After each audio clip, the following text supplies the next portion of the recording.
Bonjour à tous. Aujourd'hui on se retrouve pour une vidéo pour deux recettes. Dans la première recette, nous allons préparer des tomates mozzarella.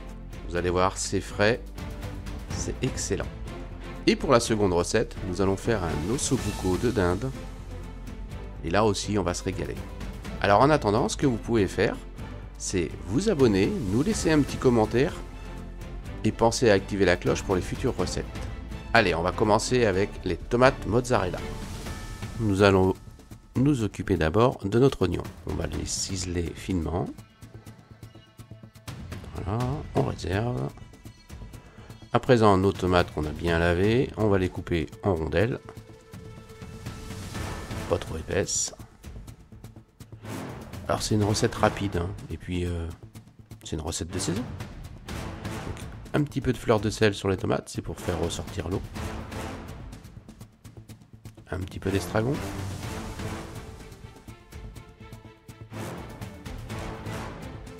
À présent, je laisse reposer à température. Je vais m'occuper de la mozzarella. On coupe deux fines tranches. Voilà.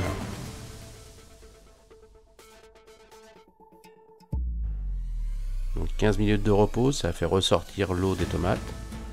Ça fait infuser un petit peu l'estragon, donc ça va apporter du goût. Et puis maintenant, on n'a plus qu'à dresser.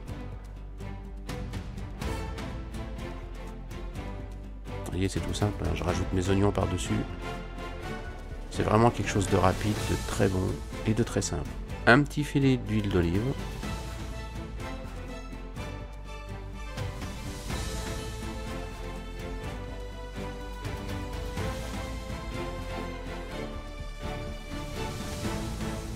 J'en mets un petit peu d'estragon.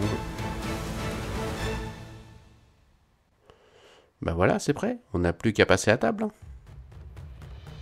Allez, on va commencer avec notre seconde recette. On y va.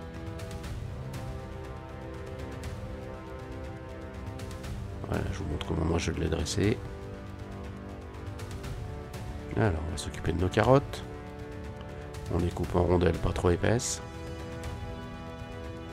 Nos tomates. On va les couper en morceaux. Voilà, on réserve. À présent, je m'occupe de mon ail. Alors, je la coupe grossièrement. Tout ça, c'est pour retrouver des beaux morceaux. Dans notre casserole, un petit peu d'huile. On fait bien chauffer. Et on saisit notre viande. On va faire de l'aller-retour. Allez, on va retourner tout ça. On sale. On poivre.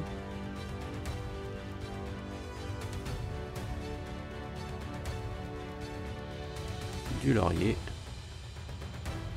Alors ce que je fais, c'est que moi je prends du laurier sec, hein, que je fais sécher, et après je casse les feuilles en deux pour libérer le maximum de saveur du laurier.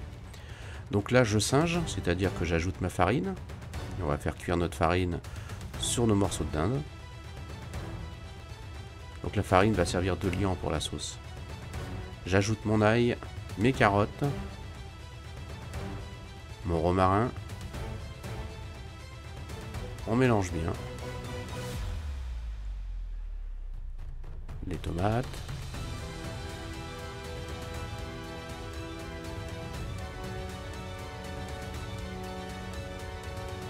Voilà, maintenant on va mouiller. Donc on va mouiller jusqu'à couvrir.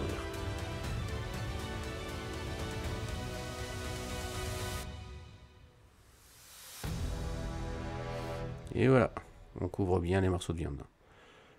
On rajoute du persil, du fond de veau. Alors le fond de veau, c'est du fond de veau déshydraté, hein, vous trouvez ça dans le commerce.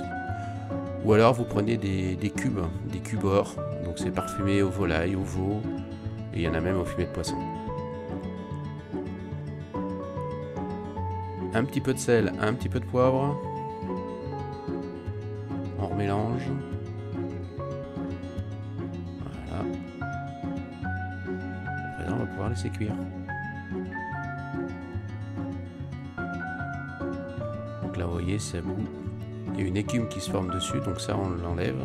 En fait, ça regroupe les impuretés qui peuvent être comprises dans la viande, donc dans la viande et dans les os.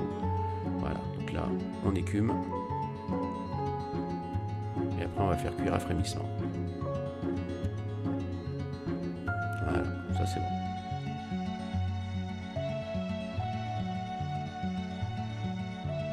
Voilà, la cuisson est terminée, on n'a plus qu'à dresser et passer à table. Donc vous allez voir, à la fin de la recette, vous allez retrouver les 2 fiches techniques qui concernent les 2 recettes qu'on vient de faire. Il n'y a rien de compliqué. Pour les tomates, c'est relativement rapide. Pour l'ossobuco, c'est un petit peu plus long, mais c'est tout aussi excellent. Je vous souhaite une bonne journée, je vous dis à bientôt pour de nouvelles recettes. Et puis n'hésitez pas à vous abonner et à commenter. À bientôt!